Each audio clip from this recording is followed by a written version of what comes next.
Vanakkam. Very good morning, very good evening to you all. Jai Shri Krishna Guruji. Welcome to the Bhagavad Gita Satsang, the song of divine in Tamil. Om Shri Gurubhyo Namaha, Om Shri Ganeshaya Namaha, Om Shri Saraswataya Namaha, Om Shri Guru Dattatreya Namaha, Om Shri Mahalakshmi Namaha. Guru Brahma, Guru Vishnu, Guru Devo Maheshwaraha, Guru Sakshat Parabrahma, Tasmai Shri Guruve Namaha. So in chapter 2, we are doing chapter 2, Sankhya Yoga, the Yoga of Knowledge, verse 25. Chapter 2, verse 25. This soul is unmanifest, it is incomprehensible, and it is spoken of as immutable. Therefore, knowing it as such, you should not grieve. நேற்றுக்கெல்லாம் நான் சொன்ன ஒரே lesson என்னன்னா, ஆத்மா நிரந்தரம், அது யாரும் கொல்ல முடியாது, அதை ஒண்ணுமே பண்ண முடியாது, அது இட்டர்னல், என்னைக்குமே அது இருக்கிறது. இந்த உடல் தான் போய் போய் திருப்பி வரும், ஆனா ஆத்மா மட்டும் நிரந்தரம். அதுதான் திருப்பி அவர் சொல்லிட்டு இருக்காரு. So chapter 2 verse 26, and Arjuna, if you should suppose the soul to be subject to constant birth and death, even then you should not grieve like this. இது ரொம்ப இம்பார்ட்டன்ட். என்ன சொல்றாருன்னா, and Arjuna, if you should suppose the soul is subject to constant birth and death, அப்படியே நீ சொல்ற மாதிரியே இந்த ஆத்மா கூட கான்ஸ்டன்டா பர்த் எடுக்கிறது, அதுக்கப்புறம் அது சாகணும் அப்படின்னு விதிக்கப்பட்டிருந்தாலும் அப்போ கூட நீ இந்த மாதிரி அழக்கூடாது, நான் யுத்தம் பண்ண மாட்டேன்னு சொல்லக்கூடாது அப்படின்றார். ஏன்? அது ஒரு சத்திரிய தர்மம். நம்ம வாழ்க்கையிலேயே நமக்கு நிறைய ஸ்டேஜ்ல நாங்க நான் இது எப்படி இதுல நான் எப்படி சண்டை போடுவேன், ஒரு ஆஃபீஸ் சிச்சுவேஷன் வரட்டும், இல்ல ஒரு ஃபேமிலிலேயே ஒரு சிச்சுவேஷன் வரட்டும், இல்ல உங்க ஃப்ரெண்டோட வரட்டும், சில டைம் அந்த ரிலேஷன்ஷிப்னால நம்ம எமோஷனல் ஆயிடும். இமோஷனல்னா அப்படியே அவங்க இத்தனை வருஷம் எனக்கு தெரியும், நல்லா பழகி இருக்காங்க, அவங்கக்கிட்ட போய் நான் எப்படி இதை சொல்றது, நம்ம எல்லாத்துக்குமே தயங்குவோம். அவங்களுக்கு நான் ஏதாச்சும் சொன்னா அது தவறா தெரியும், உலகம் என்ன சொல்லும். இந்த நம்மளோட வாழ்க்கையே நீங்க பாத்தீங்கன்னா, மத்தவங்க என்ன சொல்றாங்க, அவங்க என்ன நினைக்க போறாங்கன்னு சொல்லியே நம்ம டிசிஷனே தவறா எடுப்போம். அது ஒரு நின்னு நான் கரெக்ட், நான் இந்த மாதிரி தான் பண்ண போறேன்னு எதிர்ப்பு தன்மை கூட கிடையாது. ஏன்? அவங்களுக்கு நான் மனசை நோகடிக்க கூடாது. என்னோட வாழ்க்கையிலேயே நான் ஒரு எக்ஸாம்பிள் தரேன். எனக்கு காலேஜ்ல நான் ஸ்கூல்ல நல்ல மார்க் வாங்கினேன், 95%, 96%, செகண்ட் டாப்பர் ஸ்கூல்லயே. அப்போ எங்க அப்பாவுக்கு நான் இந்த பாடியோட அப்பாவுக்கு நான் இன்ஜினியர் ஆகணும் இல்ல டாக்டர் ஆகணும்னு அவர் நினைச்சார். என்னோட மார்க்ஸ் நல்லா இருந்ததுனால நான் காலேஜ்ல அப்ளை பண்ண காலேஜ்ல கூட அவங்களுக்கு எனக்கு சயின்ஸ், என்னோட பேர் சயின்ஸ் குரூப்ல வந்தது. ஆனா எனக்கு வேண்டாம், நான் இன்ஜினியரா ஆகணும்னு நான் ஆசைப்படல, எனக்கு டாக்டரா சுத்தமா ஆகணும்னு எனக்கு பிடிக்கவே பிடிக்காது. ஆனா அவங்க நீ என்ன ஆகணும்னு என்னைக்குமே கேட்டதே கிடையாது. அவங்க சொன்னதுதான் நான் செய்யணும்னு அப்படியே அவங்க அப்படியே நினைச்சிட்டாங்க. நான் சொன்னது அவ செய்யணும், அவளுக்கு அது நல்லது அப்படின்னு எங்க அப்பா நினைச்சார். என் பொண்ணுக்கு என்ன நல்லதுன்னு எனக்கு தெரியும், நான் சொல்லுவேன் அப்படின்னு அவர் நினைச்சிட்டார். ஆனா என் பொண்ணுக்கு என்ன விருப்பம், அவளுக்குன்னு ஒரு ஸ்வதர்மம் இருக்கு, அவளுக்கு ஒரு ஆசைகள் இருக்கு, அவளுக்கு ஒரு கனவு இருக்கு, ஒரு கொள்கை இருக்கு. அது என்னது எப்பயாச்சும் கேட்கணும்னு கூட அவருக்கு தோணல. அவர் என்ன பெற்றதுனால அவருக்கு அந்த உரிமை இருக்குன்னு நினைச்சிட்டாரு. அப்பா அம்மாக்கு உரிமை இருக்கு இல்லைன்னு சொல்லல, ஆனா அந்த பசங்களுக்கு என்னவா ஆகணும், ஏன்னா இது என்னோட வாழ்க்கை, நான் வாழ போறேன், எனக்குன்னு கடவுள் எனக்கு ஒரு கேப்பபிலிட்டி, எனக்கு திறமைகள் எல்லாம் கொடுத்துருக்காரு, அது பிரகாரம் தானே நான் வாழ போறேன். ஆனா அவர் என்னைக்குமே கேட்கவே இல்லை. நான் காலேஜ்ல இந்த சயின்ஸ் குரூப் கொடுத்தோடனே நான் சொன்னேன், எனக்கு சயின்ஸ் பிடிக்காது, நான் அது படிக்கல. நிறைய பேர் அங்க அந்த சயின்ஸ் குரூப் வேணும்னு நாங்க ஏங்கிட்டு இருக்காங்க, அவங்களுக்கு கொடுத்தாவது அவங்க நல்லபடி படிப்பாங்க, எனக்கு காமர்ஸே போதும், ஏன்னா நான் பிசினஸ் மேனேஜ்மெண்ட் எடுக்கணும், அதுக்கப்புறம் ஏதாச்சும் பெரிய கம்பெனில நான் பெரிய ஆளாகணும் அப்படின்னு ஒரு கனவெல்லாம் இருந்தது, பெரிய பெரிய ட்ரீம். ஆனா எப்படி போனோம் அந்த பாதையில் அந்த டைரக்ஷன் சொல்ல ஆளு கிடையாது. எனக்கு நான் எதுக்கு காமர்ஸ் படிக்கணும், நான் ஏன் படிக்கிறேன்னு கூட எனக்கு தெரியாது. ஏன்னா என்னோட பெஸ்ட் ஃப்ரெண்ட் அவ காமர்ஸ் எடுக்கிறேன்னு சொன்னா, நான் கூட காமர்ஸ் எடுக்கிறேன், சயின்ஸ் பிடிக்கவே பிடிக்காது, மேத்தமெட்டிக்ஸ்னாலே பிடிக்காது, எனக்கு மேத்ஸ்னாலே சப்ஜெக்ட் பிடிக்காது. ஆனா எங்க அப்பா அம்மா ரெண்டு பேருமே மேத்ஸ்ல ரொம்ப திறமசாலி. எங்க அம்மாக்கு அதான் சொன்னே, டாக்டர் சீட்டு கடிச்சு அவங்க போய் ஃபீஸ் கட்டி கூட அவங்க போல. ஏன்? அவங்கனால அந்த எதிர்த்து எங்க பாட்டி எதிர்த்து அவங்களோட பாட்டி எதிர்த்து நின்னு பேச முடியல. ஏன் பேச முடியல? அது மிகப்பெரிய தவறு அவங்க செஞ்சது. ஏன்னா கடவுள் ஒரு வாய்ப்பை கொடுத்தாரு. அவங்க தலையெழுத்தே மாறி இருக்கும். இன்னைக்கு அவங்க எப்படி இருக்காங்க? 50 வருஷம் கல்யாணம் ஆகி என்ன குப்பை கொட்டுனாங்க? ஒண்ணும் கிடையாது. வாழ்க்கையே வேஸ்ட். நோய் நொடி, டென்ஷன், ஃபேமிலி பிரச்சனை, இதேதான். ஒரு ரெஸ்பெக்டே கிடையாது. அந்த மாதிரி தான் வாழ்னாங்க ஃபுல்லா. எதுக்கு இந்த மாதிரி வாழணும்? ஆனா இன்னைக்கு அவங்களே அது ஒரு டாக்டர் படிச்சிருந்தா அவங்களுக்கு எப்பவுமே மத்தவங்களுக்கு சேவை செய்யணும். நான் டாக்டர் படிச்சா நான் சேவை செய்யலாம்னு ஒரு எண்ணம் அவங்களுக்கு. அவங்க அப்படி ஒரு எண்ணத்துல இருந்தாங்க. அவங்களுக்கு அந்த திறமை எல்லாமே இருந்தது. ஆனா கடவுள் கொடுத்த திறமை அவங்க அந்த நேரத்துக்கு நின்னு எதிர்த்து சொல்ல முடியல. எனக்கு என்ன இன்னும் கூட என் மண்டல ஒரு அதுக்கு ஒரு ஆன்சர் பதில் இல்லைன்னா, ஏமா உன் அப்பாவே உனக்கு போய் ஃபீஸ் கட்டி இருக்கும் போது பாட்டி சொன்னாங்கன்னு நீ போய் படிக்கலையே, இதோட பெரிய மடத்தனம் என்னமா அப்படின்னு தான் எனக்கு எத்தனையோ தடவை அந்த கேள்விகள் வந்திருக்கு. ஆனா நான் கேட்டுனா எனக்கும் எங்க அம்மாவுக்கு சண்டை தான் நடக்கும். ஏன்னா அவங்க சொல்ற பதில் எனக்கு ஒத்துக்க முடியாது எனக்கு. ஏன்னா அவங்க எதிர்த்து நிக்கல.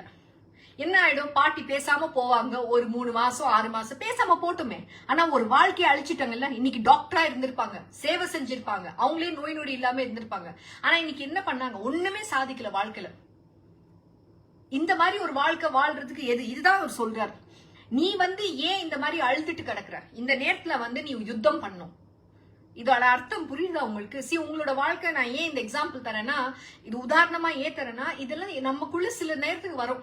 சோ அப்போ நான் காலேஜ்ல போய் நான் அது வேண்டாம்னு சொல்லி காமர்ஸ் சப்ஜெக்ட் எடுத்துட்டு வந்தேன். எங்க அப்பா என்கிட்ட பேசல. அவர் பேசல, நான் எல்லாம் கண்டுக்க மாட்டேன். பேசுங்க, எத்தனை நாளா பேச மாட்டீங்க? பேசினா என்ன சண்டை தானே வரும்? வேண்டாம், பேசாததே நல்லது அப்படின்னு சொல்லி நான் இருந்தேன். நான் ஜாலியா தான் இருந்தேன். எங்க அம்மா ஒண்ணு மட்டும் சொல்லிட்டாங்க. என்ன தெரியுமா சொன்னாங்க? அவளுக்கு என்ன பிடிக்குமோ அவ படிச்சுக்கிட்டோம். ஆனா எங்க அம்மா எனக்கு எப்பவுமே எதிர்த்தாங்க. அவங்களுக்காக அவங்க எதுக்கல, ஆனா எனக்கு எதிர்த்து நின்னாங்க. என்ன நான் சின்ன வயசுல இருந்து அவங்க சொன்ன மாதிரியே ட்ரெஸ் எல்லாம் போட்டுட்டே இருந்தேன். எதுவுமே அவங்க என்ன வாங்கி கொடுப்பாங்களோ அது போடுவேன். ஆனா நான் ஒரு தடவை கேட்டேன், எனக்கு ஜீன்ஸ் பேண்ட் போடணுமா, எனக்கு பேண்ட் வேணுமான்னு கேட்டேன்.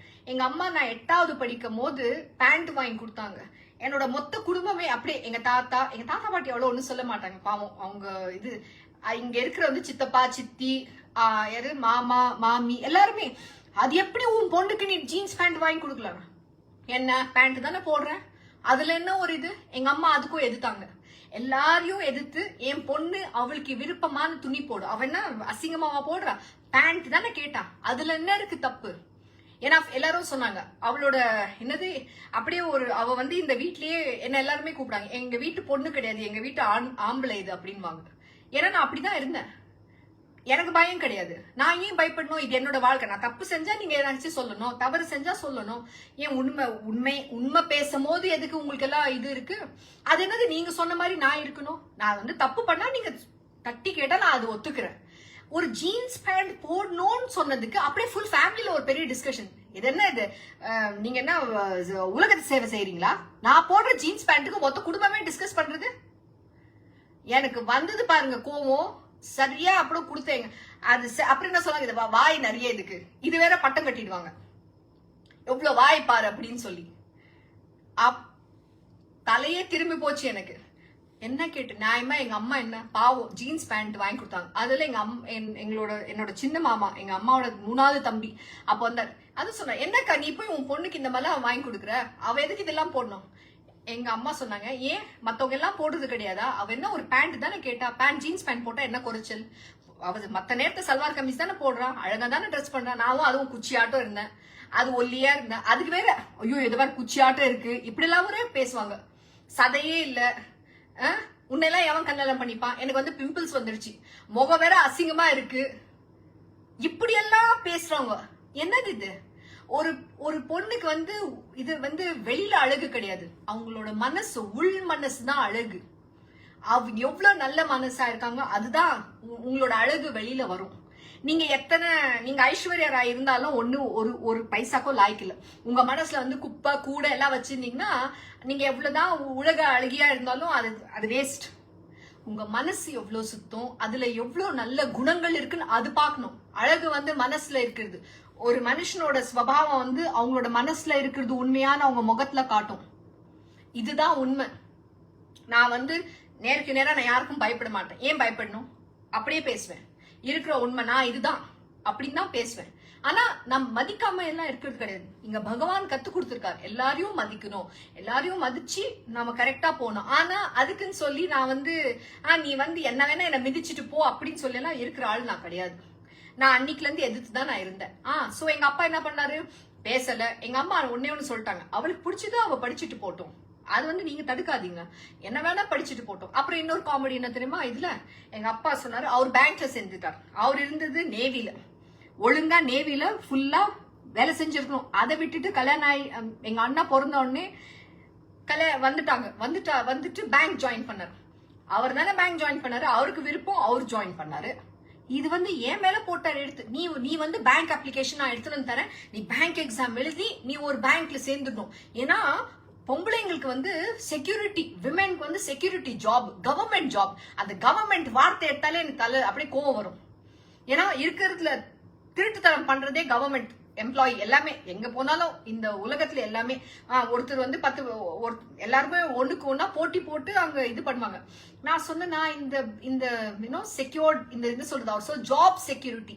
நாம எல்லாம் நினைக்கிறோம் ஜாப் செக்யூரிட்டி வேணும். நீ அவர் எப்படி யோசிச்சாருன்னா, நீ இந்த பேங்க்ல வேலை செஞ்சுனா 9 to 5 ஜாப், உனக்கு அப்படியே ரிலாக்ஸ்டா இருக்கும், உனக்கு ஒரு கஷ்டமே இருக்காது, நீ கல்யாணம் பண்ணி குழந்தை பெத்துனா அப்போ உனக்கு ரொம்ப ஈஸியா இருக்கும். அவர் என்னென்னமோ கனவு கண்டிருக்காரு. என் வாழ்க்கையை விதியில என்ன இருக்குன்னு அவர் தெரியுமா? அவர் கடவுளா? அவர் கிருஷ்ண பரமாத்மாவா? இப்படியெல்லாம் அவருக்கு கனவு காண்ட யாரு கொடுத்தா? உங்களுக்கு உங்களோட வாழ்க்கை வாழ்றதுதான் உரிமை. நீங்க சொல்லுங்க, அப்கோர்ஸ் என்னோட அப்பா அம்மாவோட கடமை, நான் கல்யாணம் பண்ணும், அதெல்லாம் ஓகே, இல்லன்னு சொல்லல. ஆனா எனக்கு கல்யாணம் ஆகும்னு அவர் நிச்சயமா தெரிஞ்சுதா? அதுக்கப்புறம் என்ன போட்டு இது பண்ண, நீ எக்ஸாமே எழுதும், அந்த அப்ளிகேஷன் கிழிச்சு போட்டேன். ஏன்னா எனக்கு வேண்டாம், என்னோட லைஃப் நான் டிசைட் பண்ணுவேன், எனக்கு என்ன வேணும் நான் போய் தேடிப்பேன். நான் வேலை தேடினேன். அதுக்கப்புறம் நான் எனக்கு அதோட வஸ்டான நான் கார்பரேட் வேர்ல்ட்ல தான் போனேன். ஏன்னா அது என்னோட விதியில இருந்தது, அதுதான் போய் நான் கத்துட்டேன். கார்பரேட் வேர்ல்ட்ல போனேன், அங்க பட்டு ஏந்து சரியான அடி, தர்ம அடி கிடைச்சது வாழ்க்கையில. எனக்கு வாழ்க்கைனா என்னன்னு தெரியாது, ஏன்னா உலகமே போய் பார்க்கல. தானே இதை அப்படி வீந்துதான் கத்துக்கணும். ஏன்னா குழந்தை நடக்கும் போதே அப்படி தடுமாடாம நடக்காது, யாருமே நடக்க முடியாது. வீந்து ஏந்து அடிபட்டு தான் கத்துக்க முடியும். ஆனா அது ஓகே, அது என்னோட டிசிஷன். அது நான் வீந்தாலும் தவறு பண்ணாலும் அது என்னோட டிசிஷன். ஆனா நாளைக்கு உங்களை நான் குற்றம் சொல்ல மாட்டேன்ல, நீங்க தான் என்னை இதுல குழியில தள்ளினீங்க அப்படின்னு உங்க மேல பிளேம் பண்ண மாட்டேன் இல்லையா? சோ என்ன சொல்றேன்னா, இங்க அந்த நேரத்துக்கு நான் எதிர்த்து நின்னேன். ஆனா எங்க அம்மா எதிர்த்து நிக்கல, இதுதான் வித்தியாசம். ஆனா அவங்க எனக்காக எதிர்த்தாங்க. நான் எனக்கு என்ன வேணும்னு நான் சொல்லிடுவேன், நான் இப்படிதாம்மா செய்வேன். ஆனா நான் என்ன தப்பு செஞ்சேன்? எனக்கு அம்மா ஒரு பெஸ்ட் ஃப்ரெண்ட் மாதிரி இருந்தாங்க, எல்லாமே அவங்களுக்கு தெரியும், இதுதான் ஆச்சு இதுதான் ஆச்சு. டெய்லி ஆஃபீஸ் போயிட்டு வந்தாலும் ஆஃபீஸ்ல ஒரு பிரச்சனை எங்க அம்மா கிட்ட தான் சொல்வேன். ஒரு நாள் எங்க அப்பா சொன்னார், என்ன சொன்னார்னா, நீ தானே இந்த என்னது கார்பரேட் வேர்ல்ட்ல போகணும்னு சொன்னேன், அது அப்ப நீ தான் அனுபவி, நீ எதுக்கு அதை வீட்டுக்கு எடுத்துட்டு வர, இதெல்லாம் நம்ம கிட்ட சொல்லாத, உன்னோட கஷ்டம் நீ மட்டும் அனுபவி அப்படின்னு சொன்னாரு. சரி, ஆமா, அது என்னமோ 100க்கு 100 உண்மைதான். இது என்னோட வாழ்க்கை, நான் வாழ்ந்துட்டு இருக்கேன், இது என்னோட கஷ்டம், நான் தான் படணும், அது ஓகே, நான் ஒத்துண்டேன். ஏன்னா அங்க எனக்கு இந்த என்ன சொல்றது, இந்த ரைட் நாலேஜ் கொடுக்க ஆள் கிடையாது, அது டைரக்ஷன் காட்டணும். ஏன்னா நாம வாழ்க்கை நாம யோசிக்கிற மாதிரி நினைச்சிடுறோம், ஆனா நிஜ உலகமே வேற. இந்த நாலேஜ் உங்களுக்கு யாருமே கொடுத்தது கிடையாது. ஏன்னா உங்க அப்பா அம்மாக்கு தெரியாது, நீங்க படிச்ச ஸ்கூலு காலேஜ்ல இது எவனும் சொல்லி கொடுக்கறது கிடையாது. மட்டமான ஒரு சிலபஸ் படிப்பீங்க. என்ன சிலபஸ்? 1835 மக்கோலே எஜுகேஷன் சிஸ்டம் தான் படிச்சுட்டு இருக்கீங்க. அது உதவாத ஒரு எஜுகேஷன், அது படிக்காம நீங்க இருந்திருக்கலாம் அதோட. சோ நம்ம இந்த நாலேஜ் நமக்கு என்ன, எப்படி ஒரு உலகத்துல போய் எப்படி வாழணும்ன்றது ஒரு எஜுகேஷன் யாருமே சொல்லி கொடுக்கறது இல்ல. எது சரி எது தவறு, நாம எதுல உஷாரா இருக்கணும், எப்படி செய்யணும், எப்படி பேசணும், எப்படி எல்லாமே எவ்வளவோ இருக்கு. ஒரு பேங்க் அக்கவுண்ட் இருந்தா அதுல என்னென்ன பண்ணணும், இதெல்லாம் யாருமே கத்து கொடுக்கறது கிடையாது. மேத் மட்டும் படிச்சுட்டா போதுமா? நீங்க படிச்சது ஒன்னாவது உங்களுக்கு உதவுதா? இன்னைக்கு என்ன சாதிச்சிட்டீங்க? நீங்க எம்எஸ்சி வாங்கிருக்கலாம், எம்பிஏ வாங்கிருக்கலாம், அது படிச்சு ஒரு பைசாக்கோ லாய்க்கு இல்ல. ஆனா அதுக்கு மட்டும் என்ன லட்சமா போய் சம்பாதிப்பீங்க, லட்சமா கொடுத்து படிக்க வைப்பீங்க. ஏன் என் பையன் நிறைய சம்பாதிக்கணும், நிறைய போய் எங்க சம்பாதிக்கணும்? ஒண்ணுமே லாய்க்கு இல்ல. போய் அந்த என்ன ஒயிட் காலர் லேபரா இருப்பீங்க நீங்க. கார்பரேட் இதுல போய் வேலைக்காரன் தான், வேற ஒண்ணு கிடையாது. ஒரு லீடரா எங்க இருக்கீங்க? யாருமே கிடையாது. சோ இவர் என்ன சொல்றாருன்னா, இந்த நேரத்துல போய் அந்த டிசிஷன் எடுக்கிற நேரத்துல போய் நீ அழுதுட்டு இருக்காத அர்ஜுனா. ஏன்னா இது உனக்கு கேவலமான ஒரு இது. நீ சத்திரியா, நீ சத்திரிய தர்ம பண்ணணும், நீ ஒரு வாரியர், உன்னோட கொள்கையே நீ வந்து சண்டை போடணும். சோ அந்த நேரத்துக்கு என்னோட வாழ்க்கை எப்படி வேணும் நான் அந்த எடுத்த முடிவு. ஆமா, அது ரொம்ப கஷ்டமா இருந்தது, தர்ம சங்கடம். ஏன்னா அந்த நேரத்துல அது கொடூரமா அது தாண்டி போயிட்டா எல்லாமே சரியாயிடும். அதுக்கப்புறம் எங்க அப்பா நல்லா தான் பேசுறாரு, பெருமையை தான் சொல்றாரு, என்னை பத்தி பெருமையை தான் வெளியில பேசுவார். என்கிட்ட அவர் எப்படி பேசினாலும் இட்ஸ் டிஃபரெண்ட் ஸ்டோரி. ஆனா என்ன சொல்வாரு, என் பொண்ணு இவ்வளவு எல்லாம் பண்றா, இன்னைக்கு வந்து என் பொண்ணு இதெல்லாம் செஞ்சுட்டு இருக்கான்னு சொல்றாரு, என் பொண்ணு இன்னைக்கு கோவில் கட்டணும்னு சொல்றாரு. எல்லாமே எதிர்த்தாரு அவரு. நான் செய்யணும்னு ஒண்ணு கூட அவரு ஒத்துக்கல, அவ்வளவு சுலபம் எல்லாம் ஒத்துக்கல அவரு. எல்லாத்துக்குமே எதிர்த்து நின்னார். நான் கோவில் கட்டுறது கூட அவருக்கு பிடிக்காது, இதெல்லாம் நீயே செய்யணும், இது எதுக்கு அப்படின்னு எதிர்த்தார். ஆனா அது மீறியும் நான் போகணும். ஆனா இதெல்லாம் வரும், அந்த தர்ம சங்கடம் வரும். ஆனா அதுக்கு பயந்துன்னு நீங்க செய்யாம ஒரு முடிவு எடுக்கிறது கோலத்தனை. அதுதான் இங்க கிருஷ்ண பரமாத்மா கத்து கொடுக்கிறார். மோஸ்ட் இம்பார்ட்டன்ட், அர்ஜுனா ஏந்து நின்னு உன்னோட யுத்தம் செய், இது ரொம்ப முக்கியம். இப்படியே இருந்து இருந்து நீ ஒண்ணு சாதிக்க போறதுல, அவமானம் தான் உனக்கு அப்படின்னு சொல்றார் பரமாத்மா. சோ என்ன சொல்றார், and Arjuna, if you should suppose this soul to be subject to constant birth and death, even then you should not grieve. இந்த சோல் அதான் இந்த ஆத்மா கூட நீ என்ன நினைக்கிறது, அது திருப்பி திருப்பி போயிட்டு வருது, இது டெத் ஆயிடும், திருப்பி பர்த் ஆகும், அப்ப கூட நீ அழுக கூடாது, போய் யுத்தம் பண்ணு. Chapter 2 verse 27, for in that case death is certain for the born and rebirth is inevitable for the dead. You should not therefore grieve over the inevitable. ரொம்ப அழகா சொல்றார். என்ன சொல்றார், for in that case death is certain for the born. See, நம்ம பிறந்த உடனே நமக்கு தெரியும் சாவு நிச்சயம், நம்ம என்னைக்கு இருந்தாலும் ஒரு நாள் சாக போறோம். ஏன்னா நாங்க பிறப்பிலேயே நமக்கு டெஸ்டினி வந்தாச்சு, நம்மளோட வாழ்க்கை நம்ம எத்தனை வருஷம் வாழ போறோம் அது விதிச்சாச்சு. அது வந்து கடவுளோட விதி, அது நம்ம ஃபேட்டுன்னு சொல்லுவோம், நம்மளோட தலையெழுத்துன்னு சொல்லுவோம். அந்த தலையெழுத்தோட நாங்க வந்தாச்சு. டெத் வந்து நிச்சயம். நீ பிறந்த உடனே நீ உன்னோட டேட் கூட தயார், கடவுள் எழுதிட்டார். நீ இந்த பூமி மேல எத்தனை நாள் நீ இருக்க போற, நீ ஆல்ரெடி அந்த லெட்டரோட வந்தாச்சு, முத்திரை குத்தி வந்திருக்கு. Birth certificate, death certificate ready, அது ரெண்டுமே வந்தாச்சு. ஆனா பிறந்த டேட் மட்டும் தான் தெரியும், எப்போ இறக்க போறீங்கன்னு டேட் தெரியாது. ஆனா அது ரெடி ஆல்ரெடி, கிருஷ்ண பரமாத்மா கிட்ட தெரியும் எல்லா அக்கௌண்ட் டேட் அவர் குறிச்சு வச்சுட்டார். ஆனா உங்களுக்கு என்ன, நான் வந்து அது நினைக்க மாட்டீங்க, ஓ சாவு நிரந்தரம், என்னைக்கு இருந்தாலும் நான் சாகணும். ஆனா வாழும் போது வந்து லைஃப வந்து நீங்க போனதுக்கு அப்புறம் கூட எல்லாரும் உங்க பத்தி பெருமையா பேசணும், அவங்க மாதிரி நான் வரணும், ஒரு உதாரணமா நீங்க வந்து ஒரு எக்ஸாம்பிளா இருக்கணும் இந்த உலகத்துல, அந்த மாதிரி வாழ்ந்துட்டு போகணும். உங்களை பத்தி 4 பேர் ஞாபகம் நினைச்சுக்கணும் என்னைக்கு இருந்தாலும். அர்ஜுனாவை நம்ம நினைச்சுக்கிறது இல்லையா, அர்ஜுனா மாதிரி வரணும்னு சொல்றோம். ஏன், அவர் அந்த மாதிரி சாதிச்சார். நீங்க தான் இங்க அந்த அர்ஜுனா, அந்த மாதிரி சாதிக்கணும். உங்க வாழ்க்கையே ஒரு கொள்கையா ஆக்கிடுங்க. ஆனா உங்களுக்கு மட்டும் சுயநலமா இருக்கக்கூடாது. மத்தவங்களுக்கு என்ன செய்றீங்க, 4 பேருக்கு நல்லது செய்யணும், அந்த அளவுக்கு நீங்க வாழ்ந்து காட்டணும். இதுதான் ரொம்ப முக்கியம். எப்பவுமே அடிமையாகி என்னால முடியாது அப்படின்னு சொல்லி நோ யூஸ். தைரியமா நின்று வாழுங்க. மிஞ்சி போனா என்ன, அல்டிமேட்லி கடவுள் என்ன தெரியுமா சொல்றாரு, உனக்கு என்ன வரும், மிஞ்சி போனா சாகதான் வரப்போகுது, அது தவிர்த்து வேற என்ன பயம் இருக்கு. எல்லாரும் வந்து சாகதான் பயப்படுவாங்க. நம்ம சாகிறதுக்கு எதுக்கு பயப்படணும், என்னைக்கு இருந்தாலும் சாகிறது வந்து நிரந்தரம். ஆனா நாம இருக்கும் போது நம்ம வாழ்க்கைய வந்து அவ்வளோ அழகா இருக்கணும். நீங்க ஒரு மூவி பாத்திருக்கீங்களா, எக்ஸாம்பிள் இப்ப என்னது உங்க ஃபேவரட் யாரு, ஓகே தமிழ்நாடு, சோ ரஜினிகாந்தோட பிக்சர் எடுத்துக்கோங்க. அப்படியே ஆக்ஷன், காமெடி, அப்புறம் த்ரில், இமோஷன் எல்லாமே இருக்கு இல்லையா. நம்ம வாழ்க்கை கூட அப்படியே நவரசம் அப்படிதான் இருக்கணும். ஃபுல்லா எல்லாமே இன்பு துன்பு அன்பு எல்லாம் கலந்து இருக்கணும். சோ அது ஒரு மசாலா, அது வந்து ஒரு மசாலா மூவி. அழகா எல்லாரும் பார்த்து ரசிச்சு அனுபவிச்சு அந்த மூவியை ஞாபகம் வச்சுக்கணும். அப்படி ஒரு வாழ்க்கை நீங்க வாழணும், அதுதான் முக்கியம். சோ அதுக்கு என்ன சொல்றாரு அவரு, டெத் இஸ் சர்டன். என்னைக்கு இருந்தாலும் நீ சாக போற, நீ பிறந்த உடனே நீ சாக போற. நான் திருப்பி இதேதான் சொல்வேன். நீங்க பிறந்த உடனே பர்த்டே 1 இயர் பர்த்டேன்றீங்க, ஓ இந்த 1 வருஷம் நான் சாகல அப்படின்றது நீங்க கணக்கு போட்டுட்டே இருக்கீங்க. ஓ இன்னைக்கு எனக்கு வந்து 45 வயசு ஆச்சு, இன்னைக்கு 50 வயசு ஆச்சு, இன்னும் நான் சாகல, இன்னும் 1 வருஷம் க்ளோசர் டு டெத். அதுக்குதான் அந்த கணக்கு போட்டுட்டு இருக்கோம். இது யாருக்குமே புரியல. அண்ட் there is a இங்கிலீஷ்ல ஒரு சேயிங் இருக்கு, when you are born everybody around you is smiling, you are the only one who's crying. When you die, live a life such that when you die you're the only one who is smiling, everybody around you is crying அப்படின்னு சொல்லுவாங்க. என்னன்னா நீங்க பிறக்கும் போது நீங்க மட்டும் தான் அழுகிறீங்க. ஏன்னா குழந்தையா நீங்க அழுவீங்க இல்லையா, பிறந்த உடனே எல்லாரும் சிரிச்சிட்டு இருப்பாங்க சந்தோஷமா. ஓ எனக்கு இப்ப ஆண் குழந்தை பெண் குழந்தை பிறந்து என் பொண்ணு பிறந்திருக்கா, மகாலட்சுமி பிறந்திருக்கா அப்படின்னு சந்தோஷப்படுவீங்க.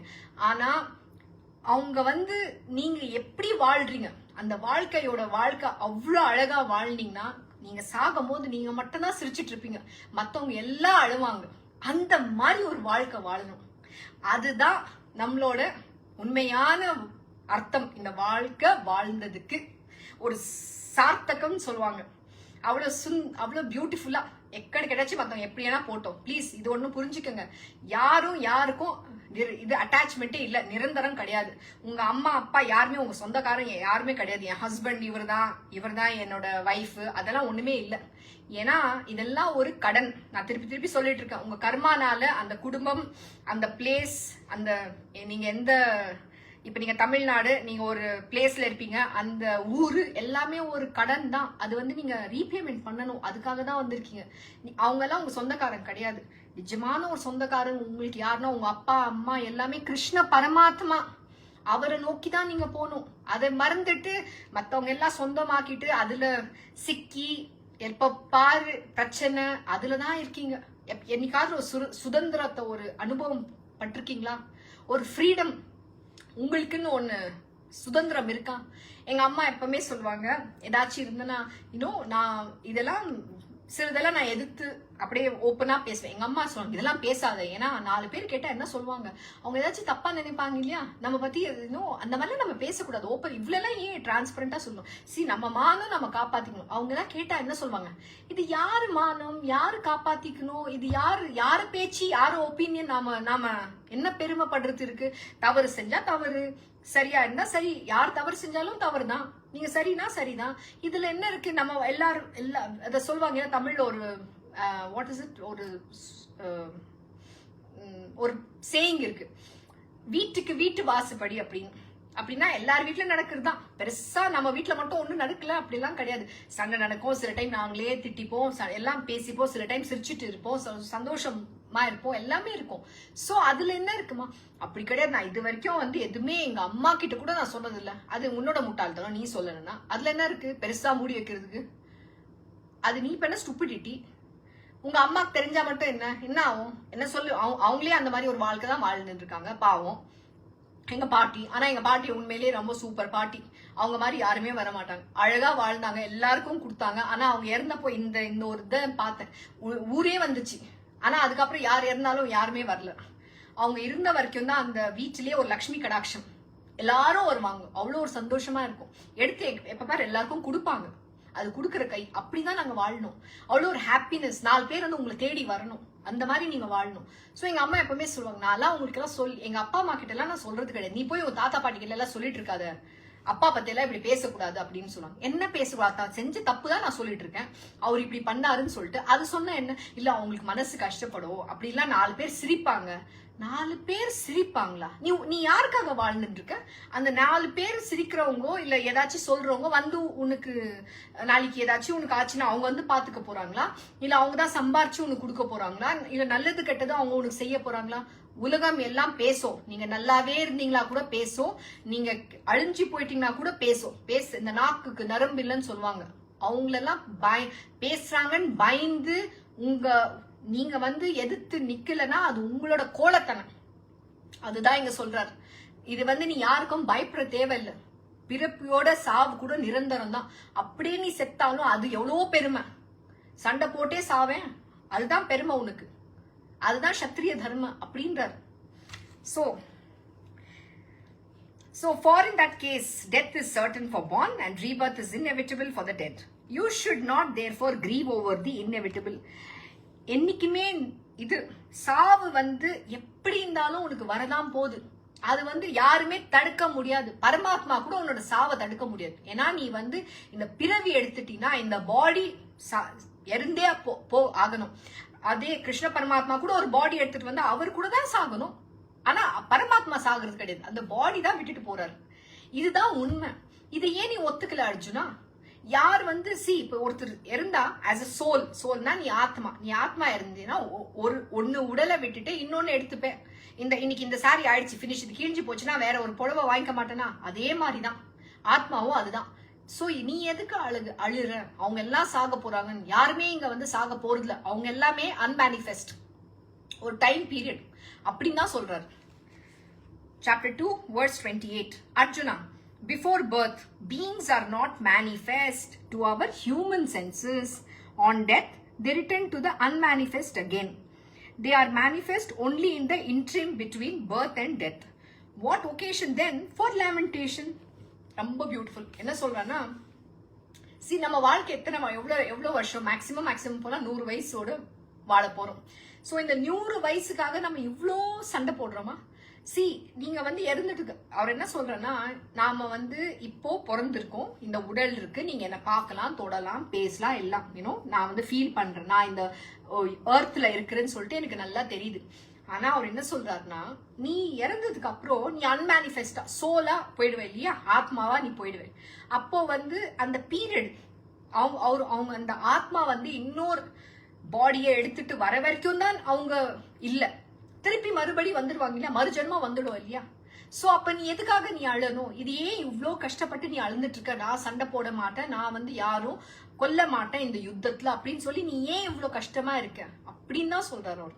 சோ வந்து எப்படின்னாலும் இப்ப நீங்க எங்க தாத்தா பாட்டி போயிட்டாங்க அப்படின்னா, நான் ஓகே, அவங்க அந்த பாடி பிசிக்கல் பாடி விட்டு போச்சு, ஆனா திருப்பி அவங்க வேற பிறவி எடுத்துட்டாங்களே.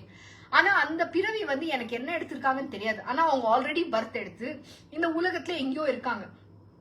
இதுதான் அவர் சொல்றாரு, அந்த இன்ட்ரீம் பீரியட் தான். இன்ட்ரீம் பீரியட்னா அவங்க இறந்ததுக்கு அப்புறம் ஒரு பீரியட் எடுக்கும், அதுக்கப்புறம் திருப்பி இன்னொரு பாடி, இன்னொரு குடும்பம், அந்த குடும்பத்துல அவங்க கூட இருக்கிற அந்த கர்மாவை தீக்க அவங்க திருப்பி வந்துட்டாங்க. சோ அவர் என்ன சொல்றாருன்னா, அந்த கர்மாவை திருப்பி நாம பிறவி எடுக்க கூடாதுன்னா நாம வந்து நம்ம ஸ்வதர்மம் வந்து பண்ணணும், அட்டாச்மெண்ட் வச்சுக்க வேண்டாம். நீ எப்போ அட்டாச்மெண்ட் வச்சிருக்கோ திருப்பி நீ அவங்களோட நீ வந்து அந்த ரீபேமெண்ட் கொடுத்துட்டு இருக்கணும். இப்ப இந்த ரீபேமெண்ட் ஒரு சின்ன உதாரணத்துல எக்ஸ்பிளைன் பண்றேன். என்னன்னா கர்மானா என்ன, ஒரு சிம்பிள் எக்ஸாம்பிள். இன்னைக்கு வந்து நீங்க வந்து ஒரு கடன் வாங்கியிருக்கீங்க, 10,000 ரூபாய் யார்கிட்ட வாங்கியிருக்கீங்க. இந்த ஜென்மத்துல வந்து அந்த 10,000 ரூபாய் பிளஸ் நீங்க எவ்வளவு நாள் பொறுத்து கொடுக்குறீங்களோ அதோட இன்ட்ரெஸ்ட் சேர்த்து நீங்க அவங்களுக்கு கொடுக்கணும். அதுதான் நியாயம், அதுதான் தர்மம். சப்போஸ் நீங்க வந்து கொடுக்கல, நீங்க இறந்து போயிட்டீங்க, ஏதோ ஒரு பட்சத்துல அந்த பைசாவே கொடுக்கல, திருப்பி வந்து இன்னொரு பிறவி எடுத்து அவங்களுக்கு திருப்பி நீங்க அந்த ரீபேமெண்ட் பண்ணியே ஆகணும். இல்லனா சப்போஸ் இந்த ஜென்மத்துல நீங்க யாருக்கோ 10,000 ரூபாய் கொடுத்துருக்கீங்க, அவங்க வந்து உங்களுக்கு திருப்பி கொடுக்கலன்னு வச்சுக்கோங்க, சோ அது கர்மா ஆயிடும். ஏன்னா கர்மா வந்து நீங்க கொடுத்ததை அவங்க திருப்பி கொடுக்கணும். ஒரு ஹஸ்பண்ட் அண்ட் ஒய்ஃப் இருக்காங்கன்னு யோசிச்சுக்கோங்க. இப்ப நீங்க வந்து 2 பேர் சண்டை போடுறாங்க, இந்த ஜென்மத்துல வந்து உங்களை அந்த ஹஸ்பண்ட் வந்து அந்த ஒய்ஃப் அடிக்கிறாரு, அந்த அடிச்சுட்டு அவர் வந்து செத்து போயிடுறாரு. சோ திருப்பி அந்த வைஃப் அவங்களை அடிக்க முடியுமா? இல்ல. ஆனா அவங்க வந்து அந்த ட்ராமா, அந்த கஷ்டத்தை அந்த ரொம்ப கஷ்டத்தை அனுபவிச்சிருக்காங்க, அவங்க பயங்கர கஷ்டப்பட்டிருக்காங்க, அடி ஒத்தா எல்லாம் வாங்கியிருக்காங்க. ஆனா எப்ப திருப்பி கொடுப்பாங்க? அடுத்த ஜென்மத்துல வந்து ஆப்போசிட்டா பிறப்பாங்க. அந்த வைஃப் வந்து ஹஸ்பண்டா பிறக்கணும், அந்த ஹஸ்பண்ட் வந்து வைஃபா பிறக்கணும். ஏன்னா அப்பதான் அந்த கணக்கு கிளியர். சோ அவங்க ஹஸ்பண்டா பிறந்ததுக்கு அப்புறம் அந்த வைஃபை திருப்பி அவங்க அந்த அடி கொடுக்கணும். ஆனா இங்க ஒரு ஸ்லைட் ட்ரிக் என்னன்னா, அந்த லைஃப்ல வந்து இப்ப இவர் வந்து 2 அடி கொடுத்துருப்பாரு, அவங்க 4 கொடுத்துருவாங்க. சோ திருப்பி இன்னொரு பிறவி வரும். இப்படிதான் அது போயிட்டே இருக்கும் கர்மா. இந்த சைக்கிள்ல தான் நம்ம சிக்கிட்டு இருக்கோம். அதுக்குதான் சொல்றாரு, நீ வந்து உன்னோட ஸ்வதர்ம பண்ணிட்டு நீ வந்து கடவுளை நோக்கி போ, உனக்கு இந்த மோட்சம் கொடுக்கும். ஏன் திருப்பி இந்த பிறவி வேணும் உனக்கு அர்ஜுனா? எதுக்கு அழற? இன்னைக்கு இந்த பிறவில இருந்து முக்தி கொடுக்க நான் இருக்கிறேன், உன்னோட ஸ்வதர்மம் மட்டும் நீ செய், நான் எல்லாமே உண்டு பாத்துக்கிறேன், நான் இருக்கிற பகவான், உன்னோட ரதத்தை நான் ஓட்டுறேன். வாழ்க்கை இந்த லைஃபோட சேரியட், அந்த ரெயின்னா அதோ சாரி தமிழ்ல என்ன சொல்லணும்னு தெரியல, அந்த ஹார்ஸுக்கு அந்த பிடிப்பு இருக்கு இல்லையா, அதை வந்து நீங்க கண்ட்ரோல் பண்ணுவீங்க இல்லையா, அந்த பிடிப்பு தான் கடவுள் கையில கொடுத்துடணும். அது வந்து அவர் உங்களோட இந்த பாடியை வந்து அந்த கரெக்டான பாதையில கொண்டு போய் இந்த டெஸ்டினேஷன் அவர் சேர்த்துடுவார். நீங்க எங்க போய் சேரணுமோ அங்க சேர்த்துடுவார் அவர். ஆனா அந்த நம்பிக்கையோட நீங்க அவர் கையில சரணாகதி, அவர் காலடியில சரணாகதி பண்ணிடணும். நான் செய்யறேன், இது நான் தான் செய்யறேன் அப்படின்லாம் யோசிக்க கூடாது. சோ இதுதான் கர்மாவோட சிம்பிள் எக்ஸாம்பிள் நான் கொடுத்தது. சோ அவர் என்ன சொல்றாருன்னா, அர்ஜுனா பிஃபோர் பர்த், அதான் எல்லாருமே வந்து அதான் சொல்றேன், பிஃபோர் பர்த் அவங்க வந்து மேனிஃபெஸ்ட். இப்போ வந்து நீங்க என்ன பார்க்கலாம், என் கூட பேசலாம். இந்த பாடி ராஜ்மான்ற ஒரு பாடி ஒரு சின்ன டைம் பீரியட்ல வந்திருக்காங்க. ஆனா என்னோட வேலை, கிருஷ்ண பரமாத்மாவோட வேலை முடிஞ்சோன்னு அவர் என்னோட ஆல்ரெடி டேட் விதிச்சிருக்காரு, நான் என்னைக்கு சாகணும். அந்த டே வந்து இந்த பாடி போயிடும். திருப்பி ராஜ்மா இன்னொரு லைஃப்ல வந்து வேற பேரோட கிருஷ்ண பரமாத்மாவோட வேலை செய்ய திருப்பி வருவாங்க. இதுதான், அதான் ஒரு அர்த்தம் சொன்னதுங்க. So, chapter 2, verse 29. Hardly any great soul perceives this soul as marvelous,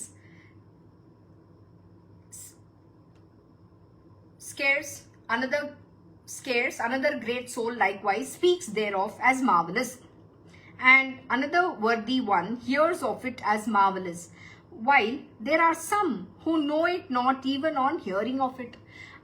இங்க பரமாத்மா சிம்பிளா உதாரணத்துக்கு என்ன சொல்றேன்னா, இந்த சோல், இந்த ஆத்மா பத்தி யாருக்குமே தெரியாது. சில மகான் சேஜ், இந்த ரிஷி முனிகள், அவங்க மட்டும்தான் சில டைம் அதை பத்தி பேசுவாங்க.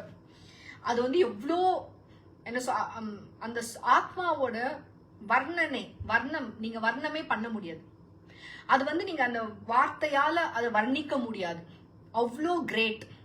நான் எத்தனை வார்த்தை அதுக்கு வர்ணிக்க ட்ரை பண்ணாலும் அந்த ஆத்மா வந்து யாருமே வர்ணிக்க முடியாது. அதுதான் சொல்றாரு. சில பேர் வந்து அது வந்து என்ன சொல்வாங்க, another worthy one hears it as marvelous. எல்லாருமே சில பேர் புண்ணியம் பண்ணிருக்காங்க, அவங்க வந்து அதை கேட்குவாங்க, இந்த ஆத்மானா என்ன, அந்த மாதிரிலாம் நாலேஜ் கொடுப்பாங்க இல்லையா. அப்போ அவங்க எல்லாம் அதை பத்தி கேட்கும் போது சில great one, some worthy ones hears of it as marvelous. அந்த மாதிரி சில பேர் பேசுவாங்க, சில பேர் வந்து கேட்பாங்க, சில பேருக்கு வந்து அது இருக்கிறது கூட தெரியாது, அண்ட் சில பேருக்கு சொன்னா கூட காதுல கூட போகாது அப்படின்னு சொல்றாரு. ஏன்னா இந்த ஆத்மா பத்தி வந்து யாருக்குமே தெரியாது, யாருமே அதை வந்து வர்ணிக்க கூட முடியாது. அதுதான் உண்மை. நாம வந்து தெரிஞ்சுக்க முயற்சி கூட பண்ணல. ஏன்னா அந்த ரிஷி முனிகள் கூட கிடையாது. இப்ப வந்து உண்மையான ரிஷி யாரு, சேஜ், இந்த காலத்துல வந்து அந்த மாதிரி ஒரு ரிஷி எல்லாம் கிடையாது. அப்ப சாய்பாபா இருந்தாரு, சாய்பாபா சொல்லிட்டு இருப்பாரு, அவரோட டீச்சிங்ஸ்ல கொடுத்திருக்காரு, பிரம்ம ஞானம்னா என்ன, நாம என்ன, அந்த மாதிரிலாம் அவர் எக்ஸ்பிளைன் பண்ணியிருக்காரு. ஸோ நம்ம சச்சரித்திரம் பண்ணும் போது அதுல வந்து அவர் கத்து கொடுத்த அந்த டீச்சிங் எல்லாம் இருக்கு. ஸோ இந்த மாதிரி தான் நம்ம அந்த ஸ்கிரிப்சர் மூலியமா தான் நம்ம தெரிஞ்சுக்க முடியும். ஆனா அந்த ஸ்கிரிப்சர் சொல்லி கொடுக்க தகுதியான ஒரு குரு வேணும். எல்லாருக்கும் அந்த நாலேஜ் தரக்காது. கடவுளோட அனுகிரகம் இருக்கணும். உண்மையான கடவுள், அவரே பகவானே ஒரு மனிதர், ஒரு குரு ஃபார்ம்ல வந்து கத்து கொடுக்கிற வரைக்கும் நமக்கு இந்த நாலேஜ் கிடைக்காது. அந்த அனுகிரகம் வரணும், அந்த கிரேஸ் வேணும். அந்த கிரேஸ் இருக்கும் போது நீங்க அதை எடுத்துட்டு நீங்க முன்னுக்கு போகணும். அதுதான் பகவான் சொல்றது. ஆனா இங்க என்ன நான் அதை ஆட் பண்ண என்ன செய்யணும் நீங்கன்னு. ஆனா அவர் என்ன சொல்றாருன்னா, இது வந்து நிறைய பேருக்கு வந்து அந்த ஆத்மா வந்து வர்ணிக்க கெப்பாசிட்டி கூட கிடையாது. ஏன்னா நாலேஜ் இல்லை. ஏன்னா அது வந்து டிவைன் நாலேஜ். அது வந்து கடவுள் தான் வர்ணிக்க முடியும். கடவுள் மட்டும்தான் அவர் யாருன்னு சொல்ல முடியும். அதுக்குதான் அவர் குரு ஃபார்ம்ல வந்து ஒரு குரு மூலியமா வந்து இந்த ஞானத்தை கொடுக்கிறார். ஆனா அது வந்து அவரோட டிவோட்டிஸ் மட்டும்தான் கொடுப்பார். அதுக்கு வந்து கிரேஸ் வேணும், அதுக்கு வந்து தகுதி வேணும்.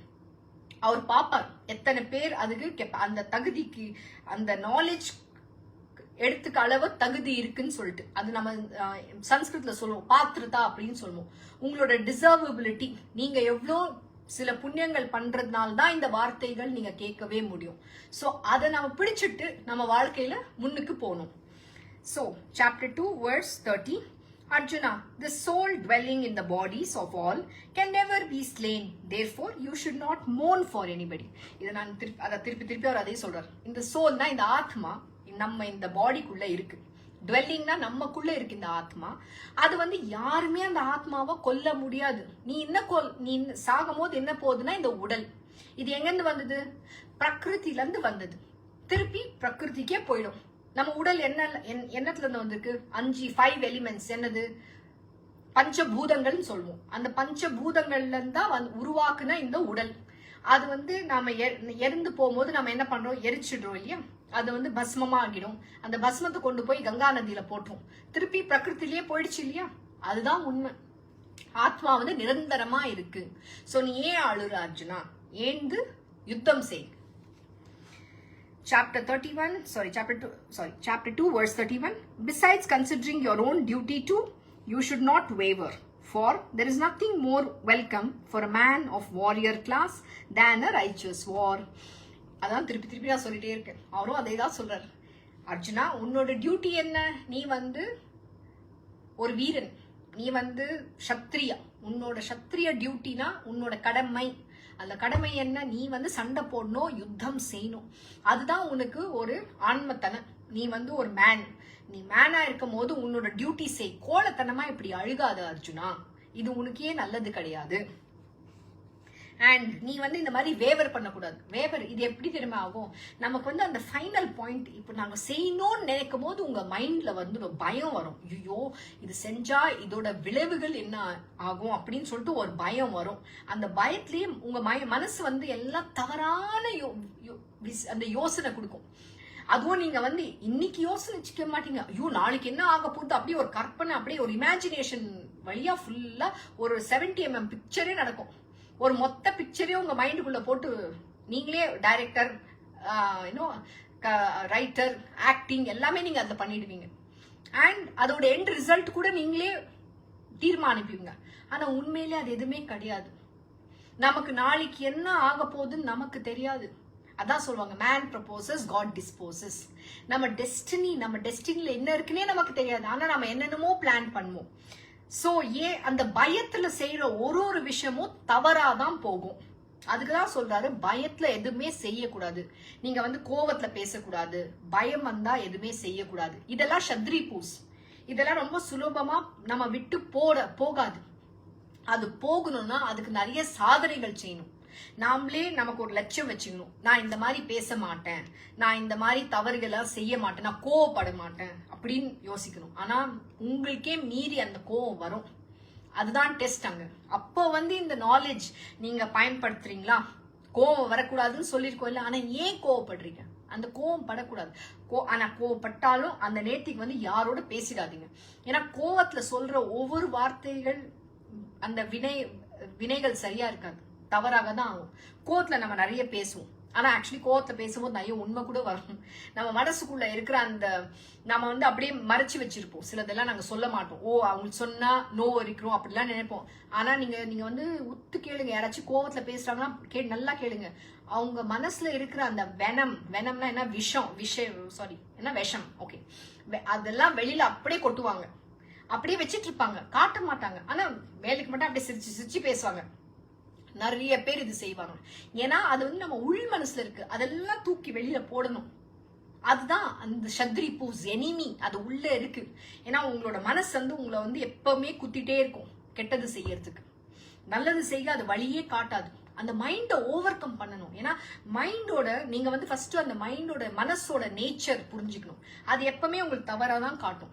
இந்த நாலேஜ் வர நீங்க அதை கான்ஸ்டன்டா இது நீங்க யோசிக்கணும்.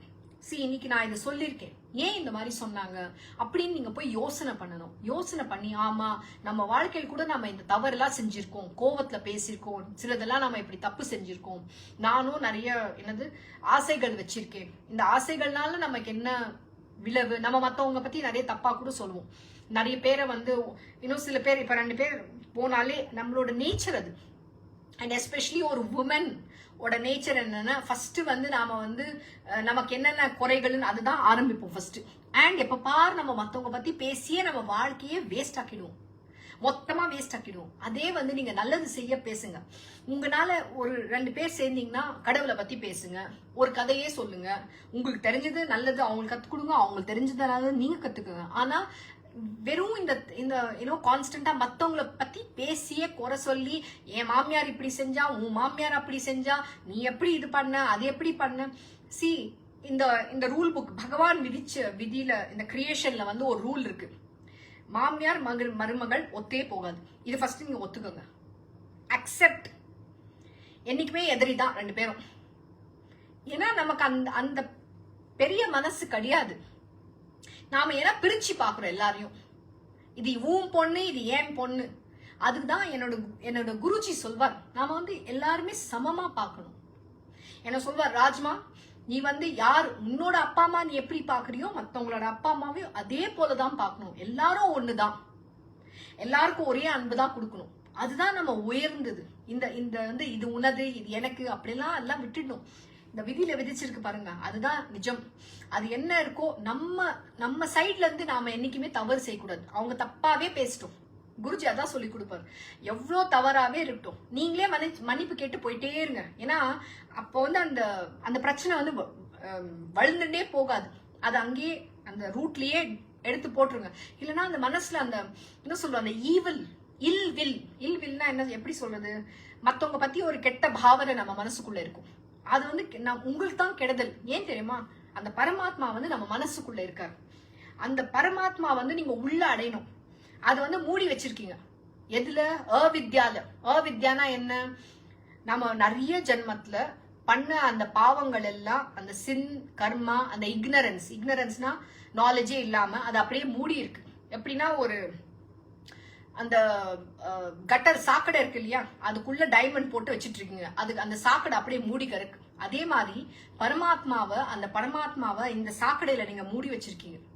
அதை திறக்கணும்னா எப்படி? ஃபர்ஸ்ட் உங்க மனசை சுத்தம் பண்ணணும்.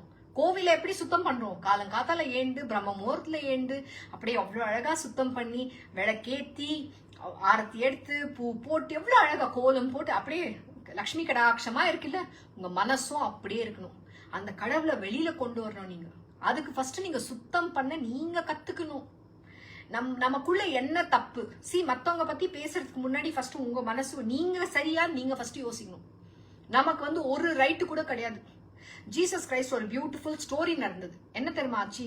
மேரி மேக்டிலின் வந்து எல்லாரும் கல் அடிப்பாங்க. ஏன்னா அவங்க வந்து ப்ராஸ்டிடியூட் அப்படின்னு சொல்லி தப்பு செஞ்சிருக்காங்கன்னு சொல்லி எல்லாரும் கல் எடுத்து அடிச்சிட்டு இருப்பாங்க அவங்களுக்கு. அப்போ ஜீசஸ் சொல்வாரு, எல்லாரும் நீங்க கல் எடுத்து அடிக்கிறதுக்கு முன்னாடி அவங்க சொல்லுவாங்க, master she has committed adultery sin அப்படின்னு சொல்லுவாங்க. அவங்க வந்து பாவத்தை பண்ணியிருக்காங்க மாஸ்டர் அப்படின்னு ஜீசஸ் கிட்ட சொல்லுவாங்க. அப்போ ஜீசஸ் சொல்வாரு, இங்க வந்து இங்க இருக்கிற அத்தனை பேர்லயும் நீங்க ஒரு தப்பு பண்ணலன்னா அவங்க மட்டும் அந்த கல்லை எடுத்து அவங்கள அடிக்கலாம்.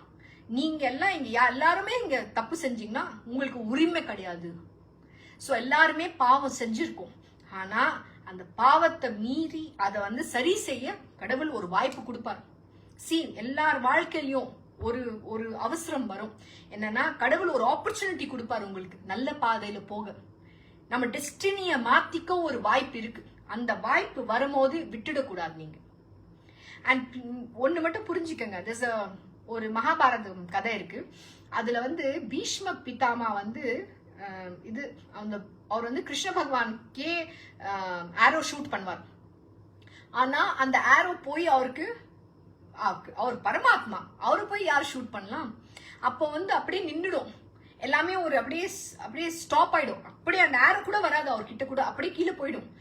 அவ பீஷ்ம பிதாமாக்கு ஷாக் ஆயிடும் உண்மையிலே. அப்புறம் கிருஷ்ண பரமாத்மா வந்து தன்னோட அந்த கொஞ்சம் விஷ்ணு அவதார காட்டுவார்.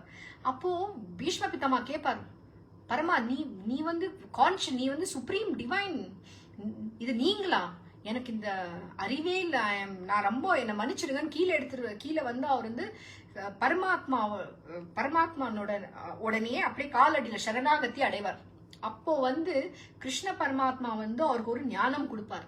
நீ செஞ்ச தவறெல்லாம் என்ன உன்னோட வாழ்க்கையில, நீ என்ன தவறு செஞ்சுட்டு இருக்க, இப்ப நீ சாகறதுக்கு முன்னாடி நீ வந்து முடிவு செய்ய, நீ வந்து தர்ம பாதையில போய் நீ வந்து மோட்சம் அடையணுமா, இல்ல நீ தவறு செஞ்சு நீ வந்து திருப்பி இந்த ரீபர்த் எடுத்து நீ இந்த பாவ பூமியில அந்த பாவ தலைமையில கொண்டு போறியா அப்படின்னு கேட்பார். சோ அப்போ வந்து பீஷ்ம பிதாமா சொல்வார், என்னோட டெத் வந்து நான் அக்செப்ட் பண்ணிக்கிறேன், நான் யுத்தம் செய்ய மாட்டேன். ஆனா நான் இப்படி அவர் சொல்லுவார், நான் பாண்டவாஸ் வந்து நான் வந்து அவங்கள கொல்ல மாட்டேன், ஆனா நான் யுத்தம் செய்வேன். என்னோட சாவு எப்படி வரணும்னா இப்படிதான் ஆகும், அப்படி அவங்களுக்கு ஒரு விதிச்சிருக்கு அவங்க எப்படி சாகணும். நீங்க எல்லாம் மகாபாரதம் பார்த்திருப்பீங்க இல்லையா? சோ அப்படிதான் வரணும்னு அது விதிச்சிருக்கு. சோ அது பிரகாரம் அவங்க வந்து அவரோட டெத் அது ப்ரோக்ராம் பண்ணி வச்சிருக்கார், அது அடைவார். ஆனா அந்த வாய்ப்பு வந்தது. அவர் செஞ்ச தப்பெல்லாம் அவருக்கு உணர்ந்து அவர் மன்னிப்பு கேட்பார். அப்போ வந்து திரௌபதி கிட்ட சொல்வார், நான் செஞ்ச மகா தப்பு, அந்த உன்னோட வஸ்திரம் வஸ்திரம் அந்த அவங்க எல்லாம் அந்த வஸ்திரஹரன் பண்ணும்போது நான் வந்து தடுக்கல, என்னை மன்னிச்சிடுமா அப்படின்னு அவர் வந்து மன்னிப்பு கேட்பாரு அந்த கடைசி நிமிஷத்துல, அவர் சாகிறதுக்கு முன்னாடி. அதுதான் விடுதலை அவருக்கு. ஸோ எல்லாருக்குமே கடவுள் அவங்க தப்ப கரெக்ட் செய்ய ஒரு வாய்ப்பு கொடுப்பார். ஸோ இதுதான் பகவான் சொல்லியிருக்காரு. ஸோ நாம இன்னைக்கு வந்து இங்க 28 வேர்ட்ஸ்ல ஸ்டாப் பண்றோம். அடுத்த கிளாஸ்ல வேர்ஸ் 29ல இருந்து கண்டினியூ பண்ணலாம். So, Nandri, Vanakkam. Thank you for joining the Bhagavad Gita Satsang, the Song of Divine in Tamil. Have a good day, good evening to you all. God bless. Thank you, Rajma.